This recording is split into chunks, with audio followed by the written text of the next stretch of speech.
Right guys, Tony from Resin Rock here, and we are in Tucson, Arizona, and today we are installing Lake Gagada down this footpath, as you can see. So we're doing the training course, we're teaching the guys how to install this down this footpath. So if you are interested in a training course here with Resin Rock, it could either be in Arizona, it could be in Florida, it could be anywhere. You just let us know, drop us a DM or email us on info@resinrockllc.com for information on all training.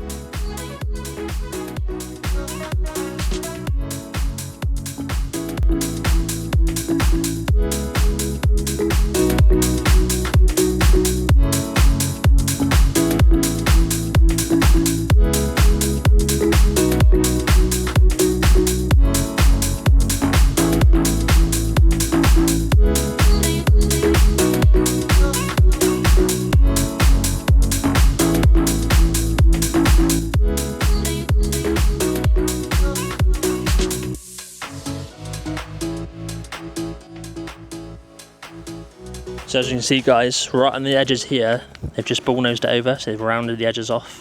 And then once we can come back, once it's gone off, brush the excess of the stone back into the footpath just to finish it off nicely. So now the project is finished, the guys are putting the caution tape around the area to stop people from walking on the finished product, all right? So it's very important you do that, and then also take some photographic or video evidence of how you left it before you leave the project, okay? The importance of that is if anything does happen in the meantime, you have the evidence of how it was left when you finished.